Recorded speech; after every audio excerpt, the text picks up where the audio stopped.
ክርስቶስ ከሙታን ተነሳ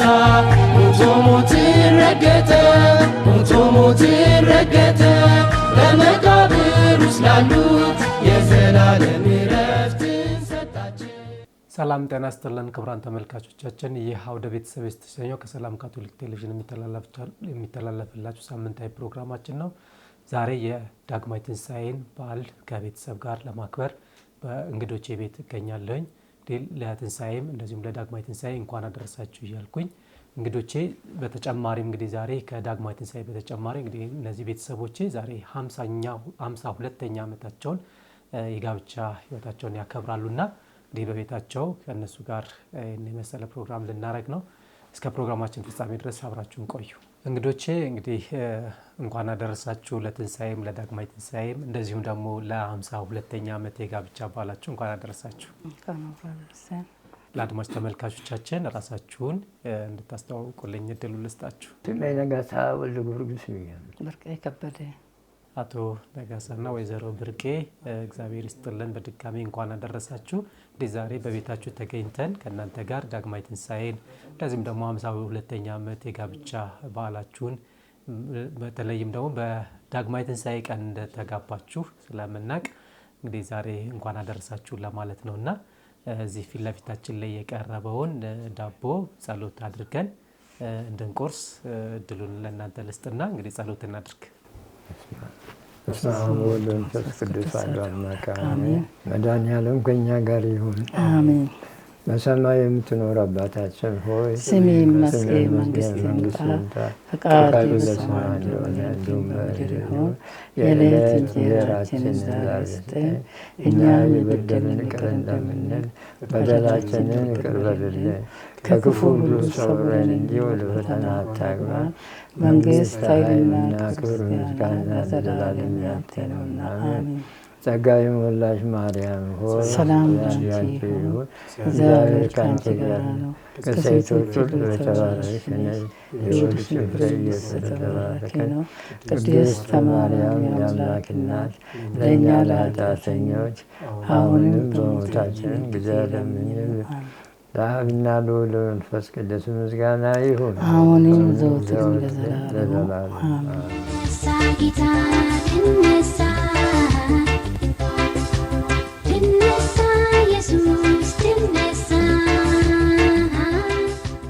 ወደ ጭውውታችን እንግባና እንግዲህ እስቲ ዛሬ ወደ 52 ዓመት ወደ ኋላ እንመለስና ትውውቃችሁ እንዴት ነበረ?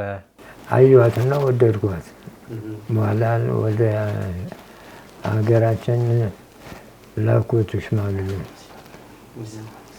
ይሻሉ። ከዛ በኋላ ወደ እሷ እናታችን እስቲ ወደ ኋላ ትንሽ መለስ ብለው እሳቸው ያልገለጹትን እንግዲህ እንዴት ነበር ትውውቃችሁ የሚለውን ቢነግሩን። ትውውቃችን እኔም ክፍለ ሀገር ነበርኩ፣ አንተዋወቅም። ወደዚህ ወደ አዲስ አበባ ስንመጣ ነው ተዋወቅ ነው። ያንም ደግሞ ማምጣት የቻልኩት አባቴ ነፍሱን ይማርና ሁለት ሰው ሽማግሌ ብልኩ ሁለት ሰው ያወላጁን እንትን ስመጡ አይ እቺ ልጅ እዚህ አታገባም ብሎ አንድ ሰው ጎረቤት ነበር አባቴ ጓደኛ፣ አሁን እቺ ልጅ እንዳትደር እዚህ ሀገር አዲስ አበባ ወሰድና እዛ የፈለገችውን ወይም ሰርታ ትብላ ወይም ደግሞ አስተምራት ከቻልክ እንጂ እዚህ ሀገር እንዳትዳር አለ። አሁን የእሱ እህት ያጎት ልጅ ማለት ነው ገዳም ነበሩ እዚህ ካቴድራል በታች። አሁን እዛ ይተዋወቃሉ፣ ሀገር ቤት ይተዋወቃሉ፣ ትልቆቹ ሰዎች ይተዋወቃሉ፣ እኛ ግን አንተዋወቅም። አሁን እዛ ወስዶኝ ከዛ እሳቸው ጋር አደረገኝ እና እቺ ልጅ ድራታሉ በቃ እኔ ከእንግዲህ ሰጥቼሻለሁ የፈለግሽውን አድርጊ እናት ብሎ ተመልሶ ሄደ አባቴ። እዛው ስቀመጥ ጎረቤት እዛ አሉ ገዳም ውስጥ የምኖሩት የአቡነ አስራት እህቶች ናቸው፣ ሁለት ገዳሞች የምኖሩ። አሁን ቤቱ እሳቸው ጠባው ነኝ እሱ አክስት ማለት እሱ እህት ማለት ነው። አሁን እዛ በቃ ቡና እያፈላችልን እዛው ተቀመጥና ያው እንደዛ ስንቀመጥ መጨረሻ ላይ ይመጣል እሱ ጳውሎስን መሰራ ይመጣል ይሄዳል፣ እሳቸው ጋር ለመጠየቅ ይመጣል ይሄዳል። ከወንድሙ ጋር ነው የምኖረው፣ ከታናሽ ወንድሙ ጋር አንድ ላይ ነው የምኖረው። አሁን ታናሽ ወንድሙ ያገባል። እሱ ሲያገባ ከሱ ጋር አንተ ማግባ ስለው እሱ ሲቆይበት እሱ ያገባል። እሱ ሲያገባ አሁን እንግዲህ ያው ይመጣል ይሄዳል። መጨረሻ ላይ እሳቸውም ለካ ንግግር አላችሁ፣ በቃ ከሱ ጋራ ሂጂ፣ አሁን እዛ ሂጂ። እሳቸው ጋር ተመልሼ ነው እንትን ያልኩት። እዛ ሂጂና ጽጌም አለች እዛ እሷ ጋር ሂጂ ይሉኛል። አሁን መጨረሻ ላይ እሺ ብዬ ተከትዬው እንግዲህ እኔን እነሱ ጋር ለመውሰድ ነው እንትን ያልኩ እንጂ እንደዚህ ጋብቻ ምናምን አላሰብኩም። እኔ በምንም አላሰብኩም። ግን ሁለቱን የእሱን ወንድም ምስትና አንድ ደግሞ አብረን አገር ቤት እንተዋወቃለን። እሷም እዛ ሆነች እና እዛ ገብታለች። እሷም የዳሩት እሳቸው ናቸው እኚሁ የእሱ እህት እና አሁን እዛ ሲወስዱ ተመልሼ ጠዋት ከሱ ጋር ጠዋት ልሄድ አልኩት። አትሄጂም። ለምንድን ነው? የእሱ እህትም የእሱ ወንድም ምስትም አትሄጂም። ለምን? ያችም እዚሁ ነው የምትሆኚ። ለምንድን ነው እዚህ ሞነሬን ውሰዱኝ። አትሄጂም፣ እዚሁ ትሆኛለሽ። በቃ በኋላ በቃ ከነገሰ ጋር ነው የምትኖር፣ ታገባለሽ፣ አትሄጂም ይሉኛል። ምን ላድርግ እንግዲህ ገባሁ አንዴ። ከዛ ቶሎ ብለህ ወንድሙ ነፍሱን ይማርና ቶሎ ሽማግሌ ላክ አሉ አገር ቤት። ሽማግሌ ወደ ወረደ። እሱ ራሱ ሄዶ አገር ቤት የማውቃቸው ዘመዶቹ አሉ፣ እነሱን ላኪ ወደ አባቴ ቤት። ከዛ አባቴም ያው ደስ አላቸው። ያው ቀጠሮን ይዞ መጡ። ቀጠሮን ያው ዳግማ ትንሣኤ ይምናሉ። ዳግማ ትንሣኤ በ27 በዚሁ እዛ ተፈራርመን በሽማግሌ መጣን። በዛው ትዳራችን ተመሰረተ። በጣም ጥሩ እንግዲህ እግዚአብሔር ይመስገን እስከዛ። በጣም ጥሩ እንግዲህ የዛሬ 52 ዓመት እንዳሉት እርሶ የእሳቸው እህት ወይም የእሳቸው አክስት ጋር በተቀመጡበት እንግዲህ ቤተሰብ ፍላጎት ነው እንጂ ያው እሳቸው እንዳሉት እንግዲህ ወድጃት ወሰድኳት ነው ያሉት። ስለዚህ የእሳቸው መውደድ እንዳለ ሆኖ የእርሶ ደግሞ ሂደቱ አባቱ የእሳቸው አክስት ጋር አስቀምጦት ከዛ ቤተሰብም ስለፈለገ ያው መጨረሻው በሽምግልና ተወስኖ የዳግማይ ትንሣኤ ዕለት ተጋብታችኋል። እንግዲህ ዛሬም ዳግማይ ትንሣኤ ነውና እንግዲህ በድጋሚ ያው ዛሬ ለ52ኛ ዓመት እንኳን አደረሳችሁ። እንግዲህ ከተጋባችሁ በኋላ እንግዲህ ህይወት ሲጀመር ብዙ ነገሮች አሉ፣ ብዙ ጠውረዶች ይኖራሉና እንግዲህ 52 ዓመት መቆየት በራሱ ቀላል ነገር አይደለም። ይህን ጽናት፣ ይህንን ጉዞ፣ ይህንን የትዳር ህይወት እዚህ እስኪደርስ ድረስ የእናንተ ጥንካሬ ምን ነበረ? እንድትጠነክሩ ያደረጋችሁ ነገር ምን ነበር? ለየት ያለ ነገር እስቲ ለሌላውም ትምህርት እንዲሆን የእናንተ ህይወት ከእናንተ ህይወት ሌሎች እንዲማሩ ምንድነው የተለየ የሚያደርገው? 52 ዓመት ጉዟችሁ ምን ይመስላል? እስቲ ተሳስበን ያው እሱም ጥሩ ሰው ነው፣ ክፉ አይደለም፣ አጠጣ ጭስ ጠበኑም ጥሩ ነው፣ ያገኘሁትን ይሰጠኛል እና እርስ በርሳችን ተሳስበን እኔም ደግሞ እሱም ስናገር እኔም ዝቅ እያልኩ ኩርፋ ነው ያው ኩርፋል ትንሽ ኩርፋ አለችው። ከዛም በኋላ ጠዋት ካኮርፈ ከሰዓት በኋላ ይረሳል። እኔም ደግሞ ያንን ምንም መስሎም አይታየኝም። የምቆጣው እንኳን እኔ ነኝ አይለኛ ትንሽ እናገራለሁ። ከዛም በኋላ ከስሬ ወይን ይወጣል ወይን ዝም ይላል። በሱም ደግሞ አንዳንድ ነገሮች እንኳን ምንጣለ ልጆችን ከወለድኩ በኋላ ልጆቹ እንድነኩ አይፈልግም። እንዲሁ እንኳን እንድነካ አልፈልግም። እንደናስ አይደኝ በቃ በጣም አለመጠን ነው ለልጆቹ ሆነ በእውነት ስለ እውነት ከሆነ እና አሁን አንዳንድ ጊዜ ልጆችን ስመጣ ለምንድን ነው የምትመጪ? አትምጪ ልጆች አትንኪ በቃ እኔ ፊት አትምጪ ይላል።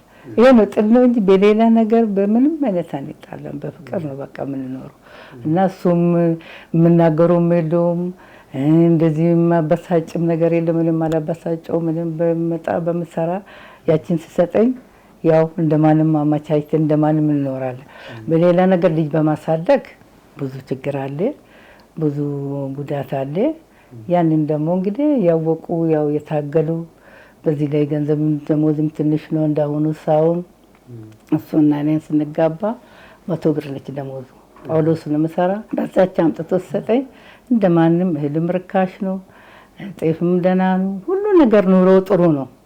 እውነት ስለ እውነት ከሆነ በዛን ሰዓት ጥሩ ኑሮ ነው። በዛች በትንሽ ገንዘብ ብዙ ነገር ይሰራል። ያችን እንደማንም አበቃቼ ምን ብዬ በቃ በሰላም በፍቅር ኖረን። ደግሞ ትልቁ ነገር ፍቅር ነው። በረከት ያለ ፍቅር ካለ በረከት አለ። በሱ ኖረን እስከዚህ ድረስ ደርሰናል። እግዚአብሔር ይመስገን። ጋሼ ወደ እርሱ ልመጣ ነው።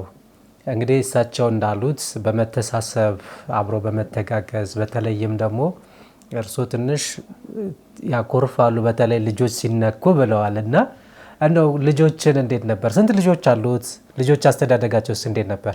እኔ ለምን ትነካለች ነው ልጆችን አትንኪ ሲነኩ አይወዱ አልወድም።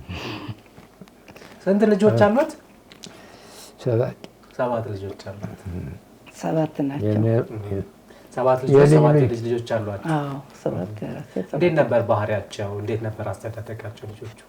ልጆቹ በጣም ጥሩ ናቸው። ልጆቼ ያው ቆጣቸዋለሁ። እኔም በጣም ግብረ ገብ እንዲማሩና በቤተ ክርስቲያን ሄደው እንዲማሩ ወደዛ ገፋፋቸዋለሁ እና ያከብሩኛል። እስከ መጨረሻ ሳድጎ እዚህ እስከሚደርሱ ድረስ መጥፎ ቦታ ተገኝተው አያውቁም እና ትምህርታቸውንም ያው ታገሉ በራሳቸው ምንም እየለፋን እኛም እየለፋን እና ጥሩ ደህና ቦታ ደርሰዋል። እግዚአብሔር ይመስገን። አሁንም እንግዲህ ያገቡትም ትዳር ያዙትም በትዳራቸው አሉ፣ ያላገቡትም ያው እኛ ጋር አሉ። ግን አክብሮን ነው እስካሁን ድረስ ከመጀመሪያ ጀምሮ እያከበሩ ነው አባታቸውንም።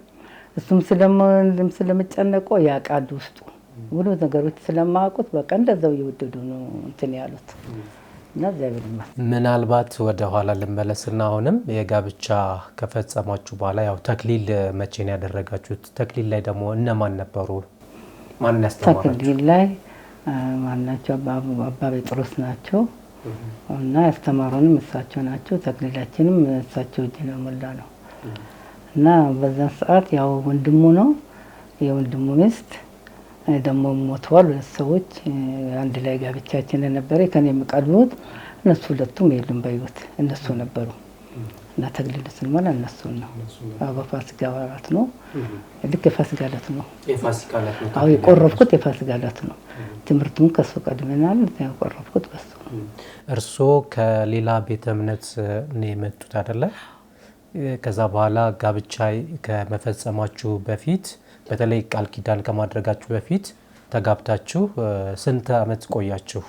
14 ዓመት። 14 ዓመት። ከ14 ዓመት በኋላ ተክሊል አደረጋችሁ? አዎ 12 ዓመት። 12 ዓመት ነው። 52 ዓመት 12 ዓመት 12 ዓመት 12 ዓመት በኋላ አሁን ተክሊል ካደረጋችሁ 40ኛ ዓመታችሁ 40 ዓመት ነው።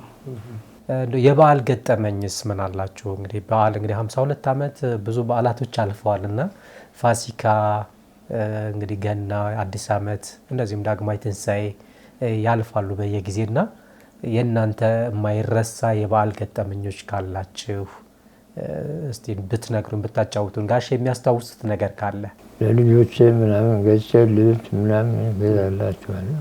ለልጆች ልብስ ይገዛላቸዋል። በተለይ ፋሲካ ጊዜ አዳር ቤተክርስቲያን ይኬዳል። ከዛ እንግዲህ ከበዓል በኋላ ከቅዳሴ በኋላ ቤተሰብ ሁሉ አንድ ላይ ተሰብስቦ የበዓል ፕሮግራሞች ይደረጋሉ አይደለ? እዛ ላይ እንግዲህ የተለየ ገጠመኝ ካሉት እስቲ እናቴ። የገጠመን የለም። ያው እኛ 2 ቤት ነው አንድ ላይ ጾማችን እንፈታለን። ወንድሙ ቤት ወንድምና ወንድም ጎረቤት ነን። አንድ ጎረቤት ነን። በፊት አንድ ቤት ነው የቆየን። እንደው ወደ 2 ዓመት አንድ ቤት ነው የቆየን። ከዛም በኋላ ነው ያው ጎን ለጎን ነው ተከራይተን የምንኖረው። ከዛም ከወጣን ጎን ለጎን ነው የምንኖረው። ከዛ ዓመት በዓላችን ከልጆቻችን ጋራ ተደስተን ያለነውን በልተን ተደስተን በፍቅር እንኖራለን። ያው እንጂ ሌላ ውጭ ሰው የምመጣብን ዘመድ ከሆነ ያው ቆይቶ ነው መጣ። ግን በዛች ቀን 2ቱም ቤት በቃ 2ቱ ቤት ነው አንድ ላይ ጾሙንም ምኑንም ምንፈታ ምንጫወተው ምንም አንድ ላይ 2ቱ ቤት ነው። ብዙ ጊዜ እንግዲህ ዳግማይ ትንሣኤና የትንሣኤ በዓል ሲከበር ብዙ ሰው ከቤተሰብ ጋር ከዘመድ ጋር ይተያየቃል ይኬዳል እና ምናልባት እናንተ ገና መጀመሪያውም ጊዜ ቤተሰብ ጋር ዘመድ ጋር የመሄድ ወይም ደግሞ ዘመዶች እናንተ ጋር የመምጣት ባህሉ ልምዱ አለ? እኔ በብዛት ወደ ሀገሬ ነው የምለው አባቴን ያው ቤተሰቦችን ለመጠየቅ። እሱም ያው አብረን እንሄዳለን። ስራም ሲሆን ደግሞ እኔ በዳግማይ ትንሣኤ ነው ሁልጊዜ የሚሄድ ቤተሰቦቼ ጋር እነሱን ለማለት ሄዳለሁ። እሱም ሳይመች ይቀራል። እኔ ግን ልጆችም ሁሉ እየውዛ ሄዳለሁ። ከዛ ሌላ ቦታ የምንሄድም የለም። እኛ ያው ቤተሰቦቼ ጋር ብቻ ነው የምሄደው በበዓል ጊዜ። ሌላው እንግዲህ አሁን ወደ ልጆች ልመለስና ልጆች ስታሳድጓቸው በተለይ ከበዓል ጋር ተያይዞ ብዙ ጊዜ ልጆች የጎረቤት ነገር ያያሉ። እዚህ ጋ ይሄንን ያልተደረገልንም ይሄ ያልተሟላም ወይ ደግሞ ይሄ ይደረግልን ብለው የጠየቁ ያስቸገሩ ጊዜ አለ ወይስ ያ ነገር ሲኖር እንዴት ነበር መታረቁ? መልሳችሁ እንዴት ነበር? አንድ ጊዜ በጣም ዶሮ ውድ ሆነና አጣን። በቃ ወደ ማታ ይርኩና ዶሮ አጣው። አሁን አንድ ጥቁሩ ዶሮ ሁሉም መርጦ ጨርሶ እሱን የገጠመኝ መርጦ ጨርሶ አንድ ዶሮ ቀርቷል። ጥቁር ነው። እንደ በቃ ባዶ እጄን ከምበልዶ ልጆቼ ይሳቀቃሉ አልኩና ገዝቼ ገባሁ። በዛን ሰዓት 15 ብር ነው ልጅ ነው ዶሮ ይዤ ገባሁ። ስገባው ጥቁር ነው ዶሮውን እንጂ ስመጣ መጀመሪያ ልጄ ነው እማያለ ይሄ ዶሮ አብዳር ማስተነግጠው ጌታ መጣች እማያለ ዶሮ እሱም በጣም ትዝታ የሱ ነው። በቃ ዶሮ ጠፍቶ ሁሉም ገዝቶ ጨርሷል። እኔ መጨረሻ እሱን አግኝቼ ይዤ ገባሁ። ለምን ባዶ እጄን አለመግባቴ ማለት ነው። እሱን ገጠመኝ በጣም ከባድ ነው። ልጁም ደግሞ አይቶ ብቻ እንደማየች ምንድን ናት ዶሮ ማይረሳ እሱ ነው።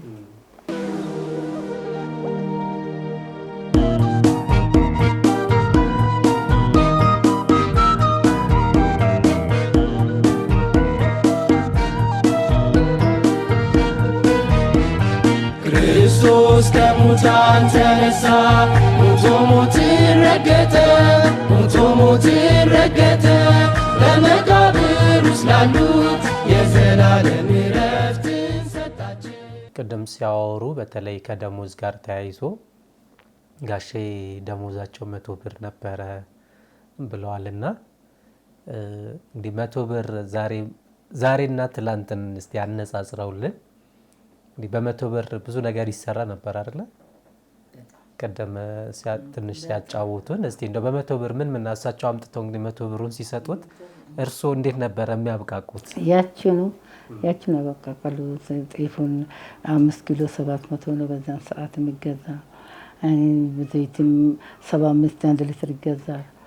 ሁሉ ነገር በቃ እንደ ቅምቱ ይደረሳል። በቃ እንደ ቅምቱ ኑሮውን እንግዲህ እንደ ማንም እንትን ሳይሆን ራሳችን በምንችለው እንትን እንገዛለን። አቅማችን አይተን በአቅማችን እንገዛለን። እንደዛችሁ እስከ ወር እንኖራለን። የቤት ኪራይ ስንት ነበር ያኔ? 7 ብር። 7 ብር። አዎ 7 ብር። ኪሎ ስጋ በስንት ነበር የሚሸጠው? 15 ብር። 15 ብር ነው ኪሎ እኮ አይደለም። እንደዚህ አይተን ቁረጡ ነው የሚባለው። ኪሎ አይደለም። ኪሎ አይደለም። የፈለጉትን በቃ ስጋ ያስቆርጣሉ። ኪሎ ከጊዜ በኋላ ነው የመጣው። አይተን ያውም ጮማ አለን ስጋ ከቆረጥ ነው ይሄን ማክል ነው የምንገዛው። በቃ 15 ብር። 15 ብር። አዎ ከኪሎ ይበልጣል። ኪሎ ይባልም ከኪሎ በጣም ይበልጣል።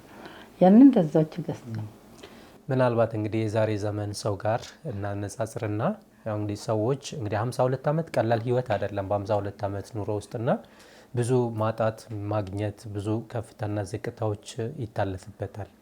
በእነዚህ ጊዜያቶች ውስጥ የእናንተን ጽናት የእናንተን አብሮነት ለሌሎቹ በተለይም ደግሞ ዛሬ ላይ ላሉ ወጣቶች እንደውም ለልጆቻችሁ ለሌሎችም አርአያ እንዲሆን የእናንተ የትዳር ጉዞ የጽናት ጉዞ ለሌሎች ውስጥ ምን መልእክት ያስተላልፋሉ?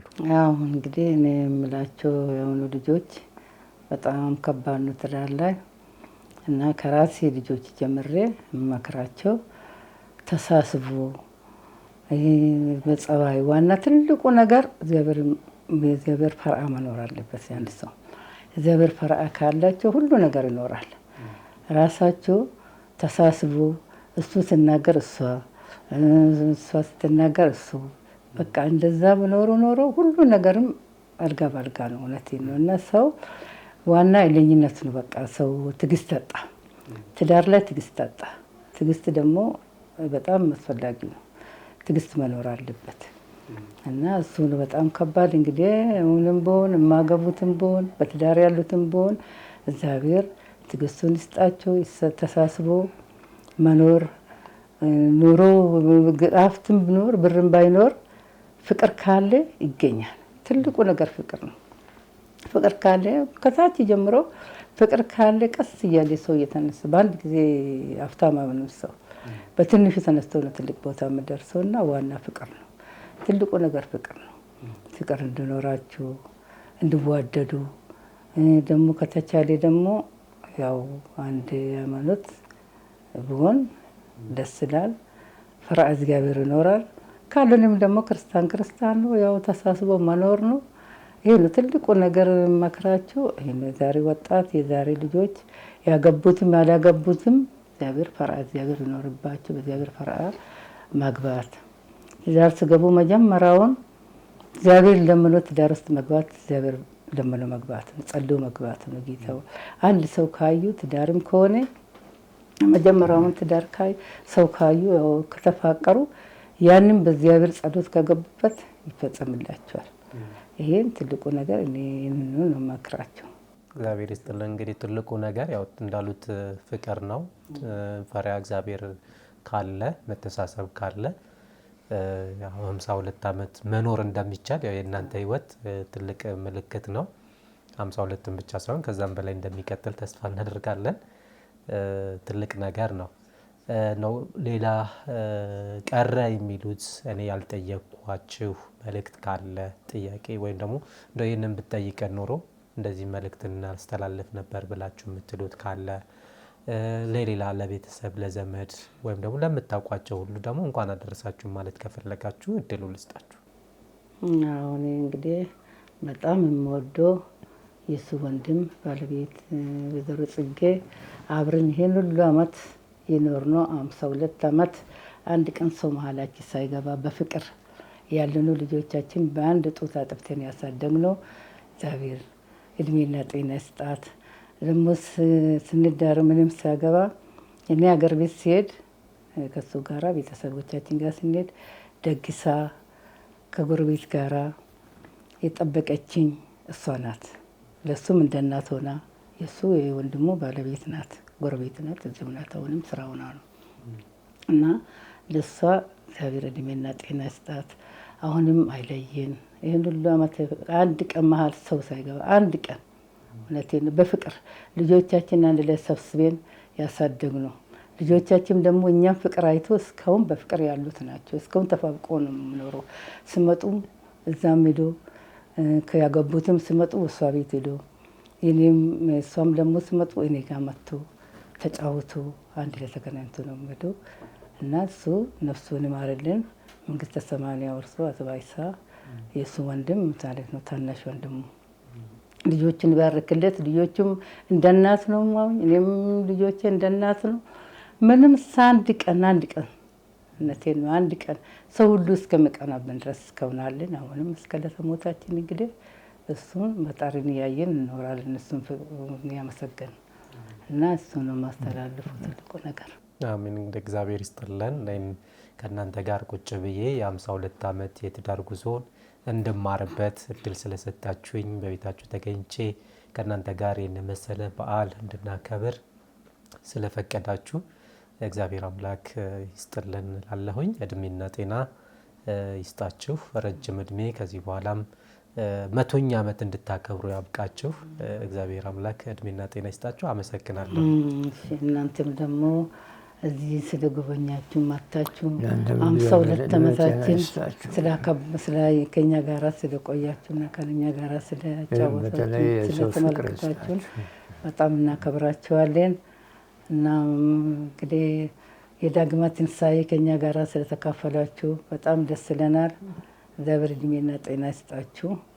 እኛም በጣም እንወዳችሁ በጣም እናከብራችኋለን። ክቡራን ተመልካቾቻችን በድጋሚ ለዳግማይ ትንሣኤ እንኳን አደረሳችሁ። እንግዲህ ለዚህ ቤተሰብ ለ52ኛ ዓመት የጋብቻ በዓላችሁ እንኳን አደረሳችሁ እያለን ፕሮግራማችን እየቀጠለ ነው። እንግዲህ አሁን ዳቦ እየበላን እየጠጣን ከልጆቻቸው ጋር ደግሞ አጭር ቆይታ ይኖረኛል። በተለይም ለወላጆቻቸው እንኳን አደረሳችሁ መልእክት እንዲያስተላልፉ እንደዚሁም የ52ኛ ዓመትን ምክንያት በማድረግ መልእክት እንዲያስተላልፉ እድል ሰጣችኋለሁ።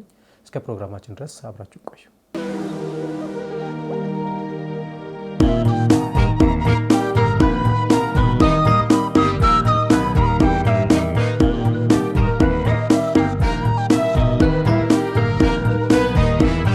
ክርስቶስ ከሙታን ተነሳ፣ ሞቶ ሞትን ረገጠ፣ በመቃብር ውስጥ ላሉት የዘላለም ክቡራን ተመልካቾቻችን ካፍታ ቆይታ በኋላ ተመልሰናል። እንግዲህ ቀደም ብለን ስናወራ የነበረው እንግዲህ የዳግማይ ትንሣኤ በዓልና እንደዚሁም ደግሞ የ52ኛ ዓመት የጋብቻ በዓላቸውን ከሚያገብሩ ቤተሰቦች ጋር በቤታቸው ቁጭ ብለን እየተወያየን እንገኛለን። ቀደም ብለው እንደነገሩን እንግዲህ 7 ልጆች አሏቸው። ከልጆቻቸው ውስጥ 2ቱ ዛሬ እዚህ ስለተገኙ 2ቱም ልጆች አጠገባችን ይገኛሉና እነሱን እናነጋግራለን። እንኳን ደህና መጣችሁ። ተራ በተራ ራሳችሁን አስተዋውቁልኝ። ሜሮን ነጋሳ እባላለሁ። ለቤቱ 6ኛ ልጅ ነኝ። ጂቱ መኮንን እባላለሁ። የማዬ የወንድም ልጅ። እሺ እንግዲህ ሜሮን ስለ ወላጆችሽ አጭር ነገር፣ ምን አይነት ወላጆች ናቸው? አስተዳደጋች እንዴት ነበረ? ከእህትና ከወንድሞችሽ ጋር የነበራችሁ አስተዳደግ ምን ይመስል ነበር? እሱን በአጭሩ ንገሪኝ። ቤተሰቦቼ እጅግ በጣም መልካም አስተዋይ ከምልህ በላይ ማለት ነው። ማለት በሰፈርም ላይ በቤተሰብ ውስጥም በፍቅር ነው። በቃ ፍቅርን ነው የምናውቀው። በአካባቢው ላይ ቤትም ላይ በፍቅር ነው ያሳደጉን። ተስማምተን ከሰው ጋር ተግባብተን እንድንኖር አድርገውን ያሳደጉና መልካምና ጥሩ እናትና አባት ነው ያለኝ። በዚህ አጋጣሚ ላመሰግናቸው እወዳለሁ። መልካም። ምስጋናው እንዳለ ሆኖ ወደ ምስጋናው እንመጣለን። ዛሬ እኛ እዚህ ስንገኝ ያው ዳግማይ ትንሣኤ ነው። ከዛ ባሻገር ደግሞ እንግዲህ የዛሬ 52 ዓመት በዳግማይ ትንሣኤ ዕለት ነው የተጋቡትና ለወላጆችሽ ምን አይነት መልእክት ታስተላልፊላቸዋለሽ? እንኳን አደረሳችሁ። እግዚአብሔር አሁንም ቀሪ ዘመናችሁን ይባርክላችሁ፣ ከክፉ ነገር ይጠብቃችሁ። እኛም ደግሞ በእናንተ እየተደሰትን እንድንኖር እግዚአብሔር ይርዳን። በቃ ተባረኩ፣ ከክፉ ነገሩ ላይ ይጠብቃችሁ። እሺ ወደ አንቺ ልመለስና እንግዲህ ለነጋሼ መልእክት የምታስተላልፊ ነገር ካለ እንኳን አደረሳችሁ እንድትያቸው በዓለም ስለሆነ ደግሞ 52ኛ ዓመታቸውም ስለሆነ መልእክት ብታስተላልፊላቸው። እንኳን መጀመሪያ ለዳግማይ ትንሣኤ በሰላም አደረሳችሁ።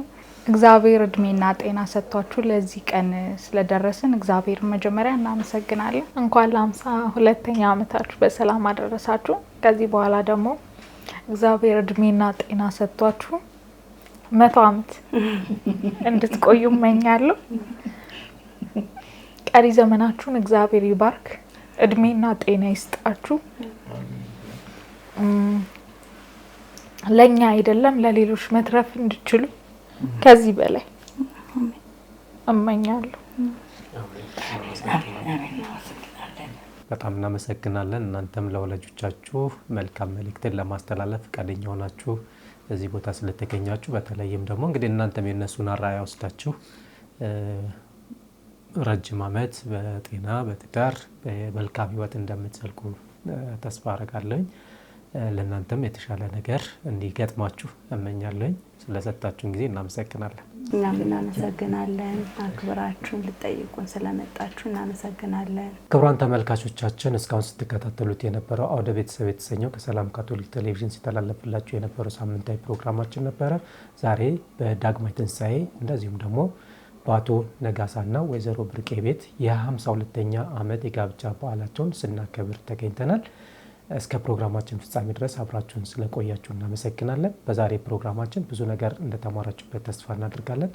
በቀጣይ ከሌላ እንግዳ ጋር በሌላ ፕሮግራም እስከምንገናኝ ቸርን ሰንብት።